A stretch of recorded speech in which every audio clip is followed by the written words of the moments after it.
E voltei, meus amores, vocês vão ter uma pequena overdose da minha cara hoje, né? Porque minhas aulas tá tudo atrasada aí pra mim gravar pra vocês, né? Fazer o quê? Mas vamos lá. Segunda partezinha da nossa aula, avaliação nutricional e dados antropométricos, tá? Antropométricos, perdão. Então, né, vamos falar um pouquinho sobre as bases do estado nutricional do meu paciente, né? Então, o estado nutricional vai refletir o equilíbrio entre a ingestão e a demanda de nutrientes do indivíduo, né? Ou seja, o que ele está ingerindo está sendo suficiente para saciar as necessidades dele? A ingestão de nutrientes depende tanto de fatores associados aos alimentos, quanto daqueles relacionados à digestão e absorção, né? Então, eu sempre cito exemplo, assim, o paciente que come só lanche, pizza, né? Nunca vê legumes e verdura na vida. Será que ele tá bem nutrido? Duvido, né? Só que tem um outro lado também nessa moeda.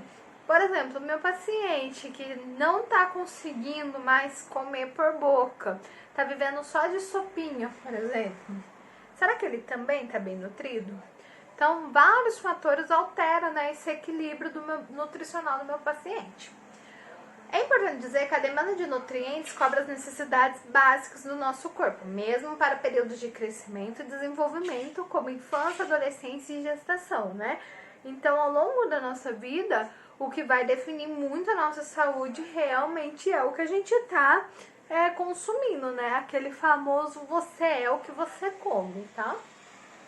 E claro que a demanda vai variar muito aí do seu consumo diário de alimentos. Situações especiais como estresse, febre, infecção e doenças podem alterar significativamente as necessidades dos nutrientes de um indivíduo. E isso é tão verdade que, por exemplo, o paciente que está com febre, ele precisa de muito mais água do que um paciente normal, né? Que está ali sadio. Por quê? Porque vocês concordam comigo que quando o paciente está com febre, ele soa muito? E o suar, gente, é perder líquido, né? Então a gente tem que repor esse líquido perdido.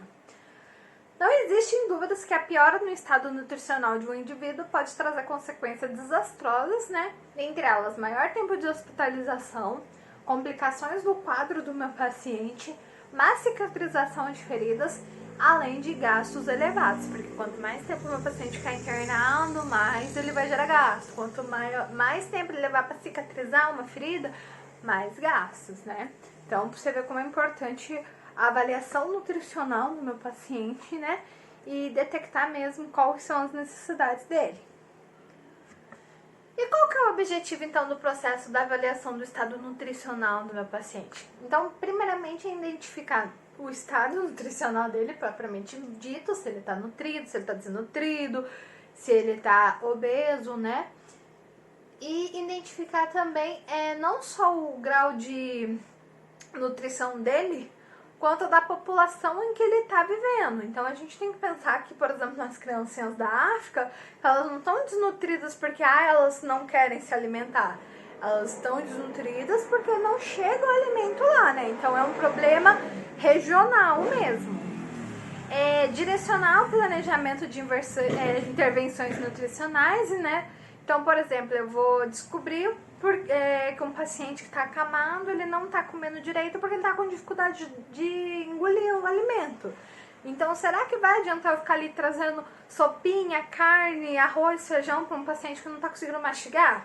Será que eu não preciso ver, né, se ele não precisa de uma sonda, para se alimentar uma sonda? Tudo isso a gente tem que ficar de olho. E ver, né, depois disso, se as nossas intervenções nutricionais estão sendo implantadas e eficazes. Então, por exemplo, o paciente lá que eu falei pra vocês que não tá conseguindo comer com a boca, eu vou lá e passo uma sonda nasointeral nele e coloco ele na nutrição interal. Aí eu passo um tempo e eu vejo que não tá sendo suficiente. Será que na hora de eu parar e pensar e falar, opa, será que esse paciente não precisa de uma dieta parenteral, que é aquela da aveia? Então a gente tem que ficar meio de olho nisso. Claro, gente, que a parte mais específica é a nutrição que faz, a gente só dá um apoio, tá? Métodos de avaliação nutricional. Então, sempre que eu vou falar de um paciente, né, avaliar o estado nutricional dele, eu preciso descobrir a história dele, fazer um exame físico, fazer as medidas corporais, testes laboratoriais, né? Lembrando que a avaliação nutricional compreende a aplicação de todos os métodos, seja subjetivo e objetivo. Sendo o subjetivo a história e o exame físico do meu paciente, né? E os objetivos, as medidas corporais e testes laboratoriais. Vou descrever passo a passo para vocês, mas foi o que eu falei. Lembre-se que aqui, quando a gente vai falar de nutrição, a gente vai trabalhar mais com o apoio, tanto da própria nutrição do hospital, né, que tem a equipe nutricional específica, quanto tem coisas aqui que cabe ao enfermeiro, vocês só vão auxiliar o enfermeiro, tá? Mas visando sempre a saúde do meu paciente. Então, falando dos métodos de avaliação do estado nutricional. Então, a primeira coisa que a gente precisa saber é a história do paciente. Então, ver como é a alimentação dele, se ele é um paciente que come 3 vezes ao dia ou 10 vezes ao dia, o que ele come, se ele gosta de legumes, se ele gosta de lanche, se ele gosta de verdura, enfim, pesquisar mesmo ali o que ele realmente gosta de comer e como é a alimentação dele, tá? E fazer o registro disso. Lembrando que as ferramentas de história alimentar englobam o levantamento de dados sobre quantidade que ele come, né? E qualidade dos nutrientes ingeridos pelo indivíduo, né? Então não basta simplesmente eu saber que a Dona Maria faz 3 refeições ao dia. Eu preciso saber o que ela come nessas 3 refeições. Se nas 3 refeições ela come pizza, hambúrguer e lasanha, algo tá errado, né? Já não é pra ela comer só 3 vezes, mas já que ela tá comendo, pelo menos, né, incluir o arroz, um feijão, um prato diversificado, né, e com realmente nutrientes. Exame físico. Isso aqui é o que eu falo pra vocês, geralmente é mais parte do enfermeiro. Porém, a gente vai ver ao longo dos slides aqui que alguns sinais vocês podem captar. Então, quando eu falo de exame físico no meu paciente, eu, quanto enfermeira, chegar nele e avaliar ele dos pés à cabeça, olhando todos os sinais que o corpo dele tá me dando, se ele tá nutrido ou desnutrido, entendeu? Mas vocês vão ver que tem muitos sintomas que vai aparecer depois. E vocês podem ficar alerta e comentar com o enfermeiro, né? Então, é a avaliação dos sinais de deficiência ou excesso nutricional. Por exemplo, rachadura dolorosa nos cantos da boca, né? Que são indicativas de estomatite, que é problemas do estômago, que podem ser sinais de deficiência da vitamina C. Aumento da glândula de tireoides, então você vê o paciente com o pescoço inchado, né? Pode ser causado pela deficiência de iodo, que no passado era comum, né? Então você vê que são alterações realmente físicas do corpo do paciente, que às vezes a gente passou, não viu, mas vocês, por ficarem mais tempo, o paciente consegue ver. Medidas corporais, confesso que assim, nem a enfermagem faz tanto. Quem faz mais é realmente a nutrição, porque eles têm os aparelhos concretos, mas a gente pode sim estar fazendo principalmente posto de saúde, tá? Que serve para medir as dimensões do corpo, né? Que é a famosa antropometria aí, né? E a composição corporal. Teste laboratorial, o médico que vai solicitar, que é ver a albumina e as outras proteínas do sangue, níveis de hemoglobina, que pode indicar anemia, nível de colesterol, né? Entre outros aí. E falando um pouquinho agora sobre a semiologia nutricional, né? E quando eu falo de semiologia, é a parte do exame físico mesmo do paciente. Então, ele sempre tem que ser direcionado, né, com o quadro clínico do paciente. Então, se é um paciente que está obeso, eu vou avaliar sinais que me indicam que ele está obeso. Se ele está desnutrido, eu vou procurar sintomas que ele está desnutrido. Então, né, alguns que a gente pode ter aí de modo superficial, vamos dizer assim. É um paciente que entrou lá por emagrecimento, né? Então ele perdeu muito peso em pouco tempo. Alterações de apetite, então ele parou de comer da noite pro dia. Aspectos fisionômicos, então eu vejo aquele paciente realmente muito emagrecido ou muito obeso. Estado de humor, que a gente vai descrever um pouco mais pra frente. Alterações dos diversos grupos musculares, que a gente também vai ver pra frente. As formas que tá o abdômen desse paciente. Perda de gordura, mas aqui não é perda de gordura no sentido do ele emagreceu e perdeu somente, né, ali a gordura em si, mas a gente vai ver que tem a perda da massa magra também. E aí a gente faz o exame físico do pé à cabeça do paciente. E Então, né, quais são algumas das alterações que a gente pode encontrar nesses pacientes, né? Principalmente no emagrecido, no desnutrido. Então, é a aparência de cansaço ou deprimido. Então, a gente vai descobrir que alguns pacientes, eles estão com aspecto deprimido, né, ou em um estado de depressão, mas por falta realmente de nutrientes, tá? Então, pode acontecer sim do paciente ter uma depressão por falta de alimento. E aí você olha pro paciente, ele sempre tá com aquela carinha de cansaço, né? Porque não tem energia. Lembrando que carboidrato também é um nutriente, assim, é um dos itens que vai entrar na nossa nutrição. E se eu não consumo carboidrato, eu não tenho energia, tá? Dificuldade de manter o olho aberto, aparência deprimida, como falei. Coloração da pele, que ele pode estar muito corado, perdão, ou muito descorado, pálido mesmo, tá? Conjuntiva pálida, que é essa partezinha aqui, é bem branquinha, deixei até a fotinha ali pra vocês verem. E desidratado, né? Por quê? Ele pode estar desidratado porque ele não bebe água, ele pode estar desidratado porque ele vomitou muito, porque ele teve uma diarreia, porque ele suou demais. A gente tem que ver a causa da desidratação dele, tudo bem? E como então que eu vou investigar se meu paciente está desidratado? Pronto. Então, um dos aspectos principais e simples, e eu assim, bati o olho no paciente, vi que ele tá emagrecido e tal, vou, né, pensar, opa, esse paciente está desidratado? Aí eu falo assim, ô seu João, segura um pouquinho de saliva na boca e mostra pra mim. Aí o seu João vai tentar segurar, não vai conseguir, não tem saliva, ele não produz saliva, tá? Isso é um sinal de desidratação. Brilho dos olhos. Se vocês olharem no olhinho de vocês ou do companheiro de vocês, vocês vão ver que o nosso olho ele fica levemente marejadinho, né? Tem um brilhinho. Aí você olha o paciente com o olho seco. Outro sinal de desidratação. Mucosa. Eu pego a boca desse paciente, por exemplo, tudo seca. Alguma coisa tá estranha aí, né? E por último, e é o principal item que a gente olha, é o tugor de prega cutânea. O que é isso, Pro? Só vou falar o que acontece e já eu explico o que é. Quando solta, a prega não se desfaz rapidamente, o que indica desidratação. Então eu até brinquei lá na sala, falei, gente, todo mundo, segura a pelezinha assim, ó.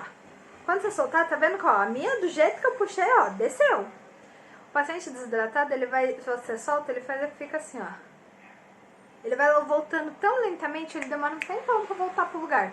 Então esse é o sinal de prega cutânea, tá? É puxar a pelinha pra cima e soltar. Acho que até aqui, belezinha, né? Outras alterações que a gente pode ter no meu paciente, principalmente desidratado, né?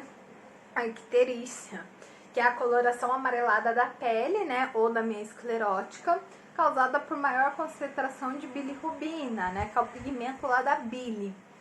Geralmente implica alteração na absorção de vitaminas. Então mostra que aqui o paciente ele não está conseguindo absorver a vitamina.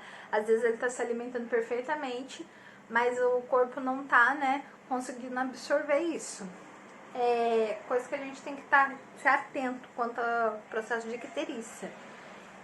O consumo exagerado de algumas drogas, por exemplo, os antimaláricos, né, que é o tratamento da malária, causa icterícia.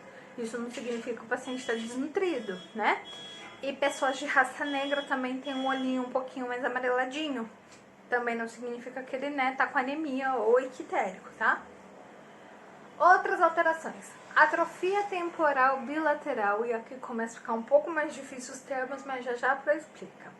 Então, né, nos mostra que o paciente parou de mastigar ou deixou de usar a mastigação como fonte principal da ingestão alimentar. Geralmente de 3 a 4 semanas a gente já percebe. Ou seja, a têmpora aqui, tá vendo que ela é estufadinha. O paciente que ele para de mastigar, ele para de trabalhar esse músculo. Então esse músculo entra. Vocês vão ver que tem um abaulamento mesmo aqui. Você passa, tem uma covinha aqui, tá? Bola de gordura de Bichar. Provavelmente vocês já ouviram falar de buchectomia, que é a retirada, né, da gordurinha aqui da bochechinha. Isso é a gordura de Bichar. O paciente que ele é desnutrido, ele perde a bola de gordura, né, de Bichar, que está relacionado com a redução prolongada de reserva calórica, né? Então o paciente não está conseguindo gerar massa gorda. Então ele vai perdendo tudo que ele tem de gordura mesmo no corpo, seja gorda quanto a magra. Quando eu falo gorda, é a gordura que não é saudável. E a gordura magra, né, a massa magra é a gordura natural do nosso corpo, tá? Que é o que faz os nossos músculos funcionarem e etc. Então aqui ele perde, né, por não conseguir mais ter massa gorda no corpo. Primeiramente, o paciente vai atrofiar a musculatura temporal, né, que é a atrofia temporal bilateral dos dois lados. E depois ele vai, né, ter o consumo da bola de gordura de Bichat, né, que é o BGB, na fase tardia. Então você vê aquele paciente com as têmporas abaladas e a bochechinha bem enxugadinha. Deixei a fotinho pra vocês. E aí aparece um sinalzinho que a gente chama de sinal de asa quebrada, quando perde a bolinha. Que é bem aqui, ó, fica tão saliente o ossinho que até afunda. Isso aí é o sinalzinho de asa quebrada, tá? Outras mudanças. Por exemplo, a língua, ela pode ficar magenta, que é bem roxada, tá? Que significa que o paciente está com uma glossite também, ou uma glossite, né? Que é falta de complexo B. A língua pode ficar branca, que é falta de mastigação. Quelite angular, que é por falta de riboflavina e vitamina C. E a monilíase, que é por causa da imunodeficiência, né? E a deficiência de zinco, que vai rachar toda a língua do paciente. Eu deixei cada doença numa fotinho aqui no slide, tá? Só atentar que os três primeiros, a primeira é a língua magenta, a segunda é a falta da glossite, a terceira é a língua branca, a terceira é a quelite angular, que é quando você apresenta cortinhos bem aqui na lateral da boca, tá? A monilíase, que é a língua branquinha com algumas rachadurinhas pequenas. E a deficiência de zinco, que realmente racha toda a língua. E aí, né, a Pro sempre faz aquele esquema de mostrar dos pés, a cabeça e descendo. Então agora a gente já viu aí da têmpora, já viu, né, a língua, agora a gente vai descer um pouquinho mais aí. Então na região do pescoço e da clavícula, né, a gente tem a fúrcula external e a atrofia dessas regiões indica que o paciente já perdeu a massa muscular há muito tempo. O que é essa atrofia, né? O que é essa fúrcula? Vocês conseguem enxergar o externo. O externo é esse osso principal que a gente tem aqui, afundado mesmo, tá? É musculatura intercostal e paravertebral. Continuamos descendo. A gente tem a redução da sustentação do corpo, onde ocorre a cifose, né? Então, um paciente que ele tá perdendo, tá muito emagrecido, né? Tá desnutrido, ele não consegue manter a postura ereta, desculpa. Ele fica parecendo um corcundinha de Notre Dame, ele fica sempre abaixadinho assim. E isso chama-se cifose. Diminuição da capacidade de expansão ventilatória, né? Tendo como consequência a hipoventilação nas bases do pulmão e maior propensão de pneumonia de base. O que é isso?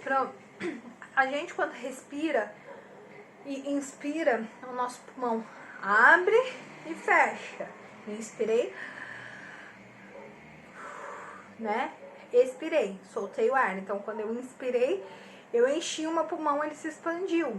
E aí entrou oxigênio nele inteiro. Quando eu solto, ele diminui. A pessoa que está desnutrida, ela não tem esse movimento, né, de expansão total. O que acontece? Como ele não está conseguindo expandir todo esse pulmão, a parte de baixo, que a gente chama de base do pulmão, fica sem ar. E aí gera as pneumonias, tá? Atrofia muscular é o maior tempo no ventilador mecânico, né? Então o paciente ele tá sofrendo de hipoventilação. Hipoventilação é a falta de oxigênio lá no pulmão. Ele evolui por uma pneumonia e o estado dele torna-se tão grave que aí ele já não consegue mais respirar por conta própria. Então eu tenho que fazer uso de ventilação mecânica, porque provavelmente aqui, com a evolução desse quadro, o pulmão dele atrofiou. E quando eu falo atrofiou, diminuiu mesmo, tá? E aí que ele não vai conseguir realmente expandir e fechar. Então, para isso, a gente usa a ventilação mecânica.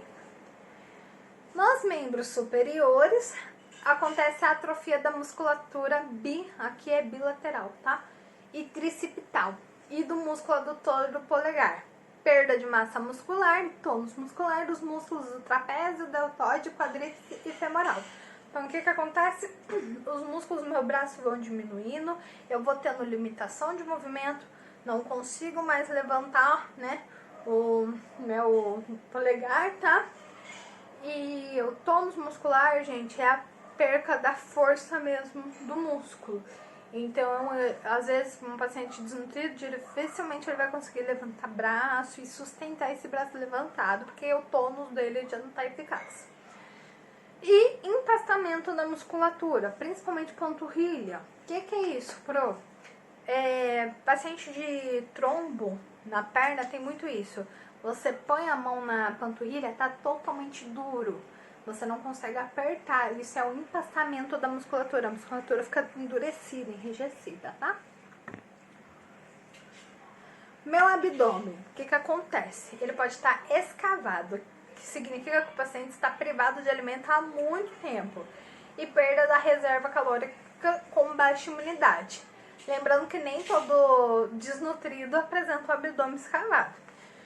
E aí eu citei um exemplo lá na sala para vocês entenderem, que o abdômen escavado é aquele abdômen da pessoa que tem bulimia, anorexia, que é aquele abdômen bem pra dentro mesmo, que você consegue contar as costelinhas. Deixei fotinho aqui também. Edema. O edema é um inchaço, né? Ele acontece por hipoproteinemia, que é a baixa de proteína, ou hipoalbuminemia, que é a baixa de albumina, tá? Com valores abaixo de 5 gramas litros de proteínas totais e inferiores a 2,5 gramas de albumina, tá? E aí você vai apertar a perninha da pessoa ou o bracinho, do jeito que você colocar o dedinho assim, ó, vai ficar um furinho. É que o nosso a gente aperta, volta. Mas a pessoa que tá demasiada, você aperta e fica o furinho lá do seu dedo. Não é que vai perfurar a pele, mas vai apresentar, né, o abaulamento aqui. E aí a gente faz o sinal de cacifo ou godê, que é apertar e soltar, né? Se ficou a marquinha, é porque esse paciente tá demasiado. Se voltar normal, o paciente tá belezinha. Tá aqui, tranquilo, né? Para encerrar essa aulinha, medidas antropométricas.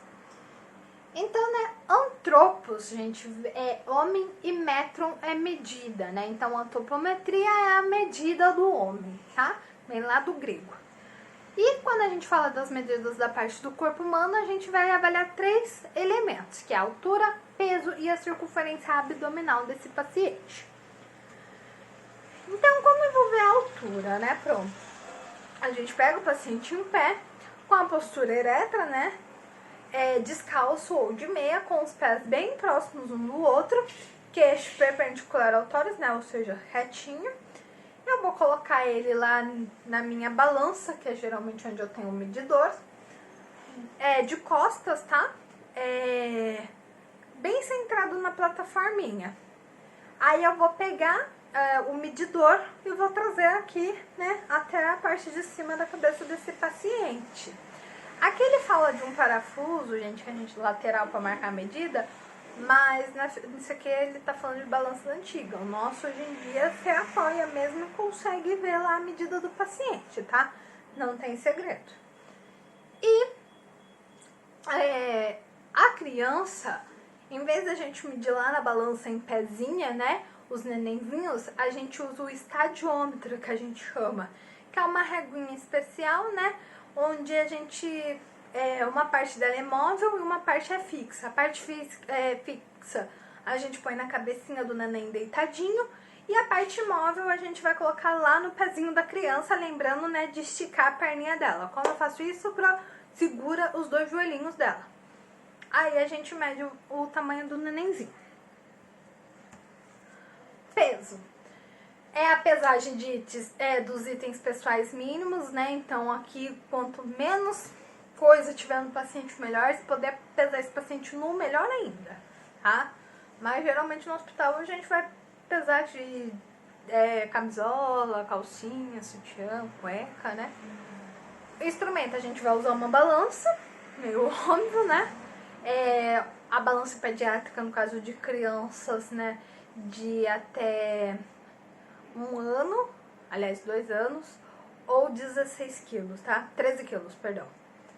Quando analisado individualmente, torna-se um fraco indicador para a obesidade, então não basta simplesmente subir o paciente na balança e falar, ah, você tá obeso.